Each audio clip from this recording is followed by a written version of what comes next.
7 choses à faire pour être la plus fraîche en 2025. Ma reine, la nouvelle année, elle arrive à grands pas. Donc les résolutions, les goals, c'est maintenant qu'il faut les mettre en place. Tout d'abord, utilise la règle du 2 sur 3, je t'en avais déjà parlé. Ça va te faire gagner du temps le matin et au moins tu seras toujours apprêté même si tu fais pas trop d'efforts. En gros, sur 3 choses qui sont le make-up, les cheveux et la tenue, il faut au moins que 2 choses sur les 3 soient faites et il faut toujours que la coiffure soit faite. Parce que si t'es bien maquillée, que t'as un bête d'outfit mais que tu vas à l'école coiffée comme ça rend pas la même vibe. Alors que si tu fais aucun effort sur le make-up, aucun effort sur la tenue, mais que au moins tes cheveux sont faits, et que t'as une coiffure qui met en valeur ton visage, ça change mais tout. Surtout que là, on le rappelle, l'objectif c'est pas d'avoir un truc sur les 3, c'est d'avoir 2 trucs sur les 3. Donc il y aura forcément quelque chose qui fera balance. Donc il y aura soit le make-up, soit la tenue qui s'accorderont à tes cheveux et tu seras la reine. Nouvelle année, nouveau départ, il est temps de te mettre aux affirmations positives, ma reine. Genre si tu veux glow up, si tu veux te sentir bien dans ta peau, c'est la meilleure chose à faire. Le matin comme le soir, tu vas te mettre devant ton miroir démaquillé et tu vas te dire des affirmations positives. Je te mets mes préférées juste ici qui me font me sentir vraiment comme la reine du monde quand je les répète. Et je te jure que te répéter que tu es belle, que tu as du charisme, que tu es une personne qui dégage quelque chose de magnifique, te le dire comme ça à toi-même parce que tu te vois dans le miroir, ça va vraiment t'aider à prendre confiance en toi et à briller encore plus. Et ce qui pour moi est complémentaire avec les affirmations positives, c'est le Vision Board. 2025, c'est le meilleur moment pour faire son petit Vision Board. Je te fais une vidéo très bientôt, ma reine, sur comment faire ton Vision Board, comment l'organiser pour bien commencer l'année 2025. C'est une vidéo dont je vous parle depuis hyper longtemps, donc j'ai trop hâte de vous la faire et d'avoir mon petit tableau dans ma chambre, ça va être trop beau. Ensuite, éloigne-toi des personnes négatives, les personnes qui te veulent du mal, les personnes que tu sens pas, les personnes qui dégagent une énergie négative à chaque fois que tu es autour d'eux. Toutes ces personnes qui en fait te souhaitent du mal et qui éteignent ta lumière petit à petit. Plus tu traînes avec ces personnes-là, plus tu deviens terne. Et dès que tu commences à couper les ponts avec certaines personnes, tu vois que d'un coup tu brilles. Genre que les gens te disent que tu as une aura différente, que tu es lumineuse. Donc vraiment fais un tri dans ton entourage et coupe les liens avec les personnes néfastes. Ensuite, fais en sorte d'avoir toujours les ongles faits. Quand je dis ongles faits, c'est pas forcément avoir des ongles hyper longs ou hyper colorés ou avec plein de détails parce que je sais qu'il y a des personnes qui n'ont pas le droit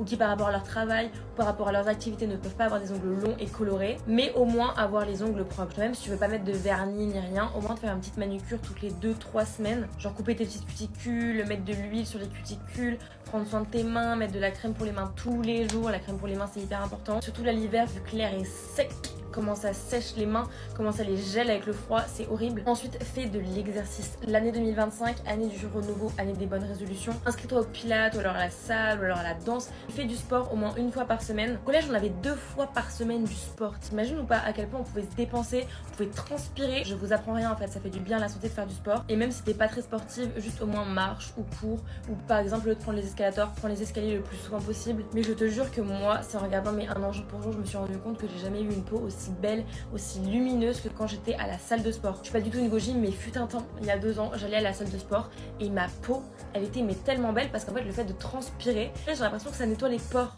Enfin, je sais pas comment vous expliquer, mais en tout cas ma peau, elle était mais incroyable. Et au moins tu te défoules quoi, si tu travailles, si t'as des cours et tout, ça fait toujours du bien de se défouler. Et enfin, fais des soins, genre prends soin de ta personne. T'as pas besoin d'utiliser 1500 produits, mais utilise des routines qui correspondent vraiment par exemple à ton type de cheveux, à ton type de peau. Fais pas de mal à tes cheveux de faire un petit bain d'huile avant de les laver. Pareil, moi les sérums pour les cils c'est mon combat, ma vie. Moi j'utilise le Grand Délash, il est mais incroyable, c'est le meilleur sérum que j'ai jamais essayé pour mes cils. Et petite astuce soin ma reine, tu peux blanchir tes dents avec de l'huile de coco.